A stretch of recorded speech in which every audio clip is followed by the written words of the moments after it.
Senator Henderson. Thank you very much, Madam Acting Deputy President. It's my great pleasure to rise and speak on the Higher Education Support Amendment Freedom of Speech Bill 2020.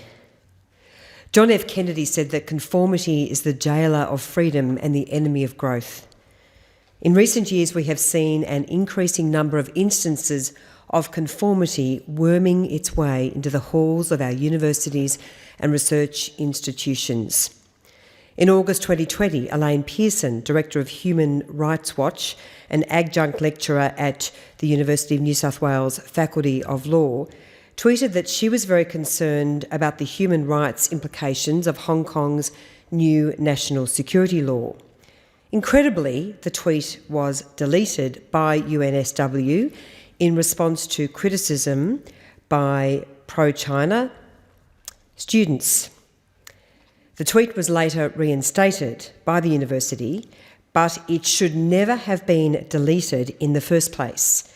This was an unacceptable betrayal of academic freedom.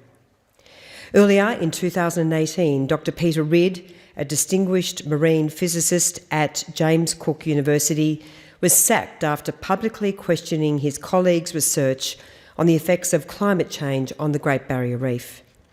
As a result, he had to spend hundreds of thousands of dollars of donated money as well as his own savings to make his case in the High Court. The purpose of our university is to be a place where academics can seek the truth and disseminate it to students. But this is not possible if academics cannot engage in free intellectual inquiry. The principle of academic freedom is the source of the university's capacity to produce meaningful, rigorous and independent research which benefits all. In this sense, academic freedom is a paradigm feature of any vibrant university culture and is essential if universities are not to become mere mouthpieces for ideology. And of course, as they were in the Soviet Union and continue to be in many other countries around the world. This bill ensures that academics have that freedom. It does so by introducing a definition of academic freedom which allows academics to teach, discuss and conduct research at will. It enshrines the freedom of academics to engage in intellectual inquiry free from government or corporate influence. It ensures that academics can freely contribute to public debate on issues related to their research without fear of sanction. It also affirms the autonomy of universities in relation to their choice of academic courses and offerings and ways in which they are taught. This is a full and robust conception of academic freedom and shows that our government is committed to maintaining it.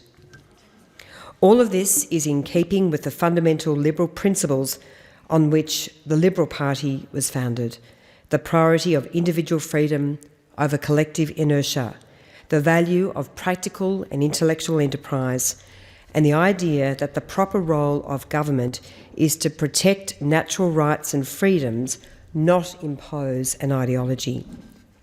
Some might argue that the bill does not go far enough because it does not give academics a right to free speech, which would allow them to express their personal opinions on any matter whatsoever in public under the shield of academic freedom.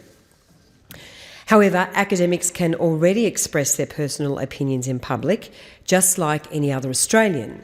They, like other Australians, do not require a stronger definition of academic freedom to do that.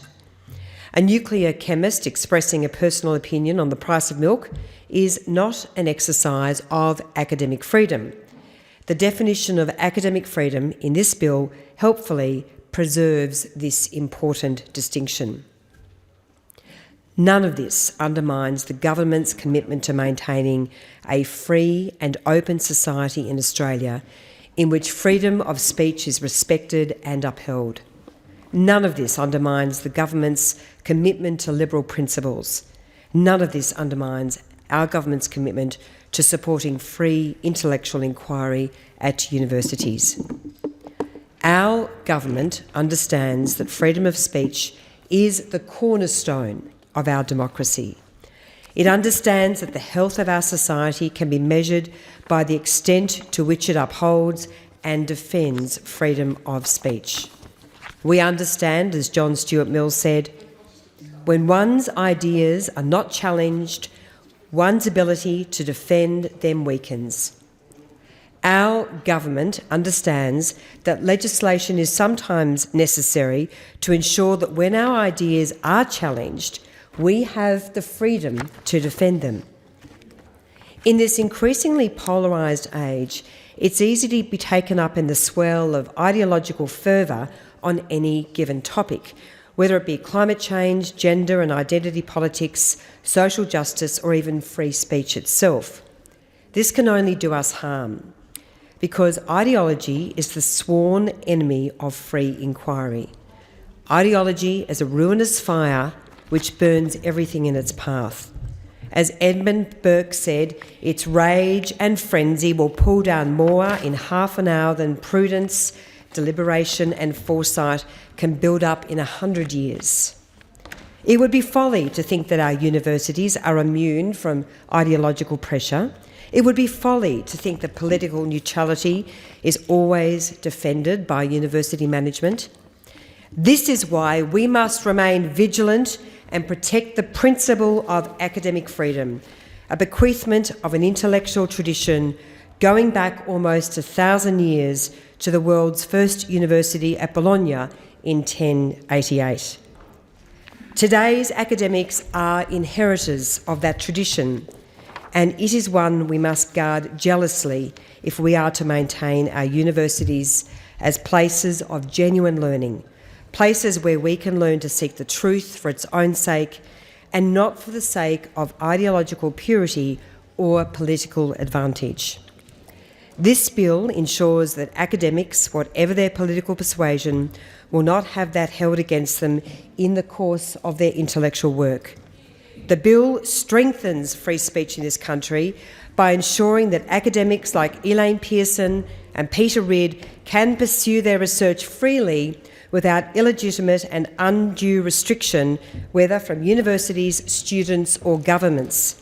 It ensures that conformity, that insidious, implacable enemy of freedom, is kept at bay at our universities. I commend this bill to the Senate. Thank you.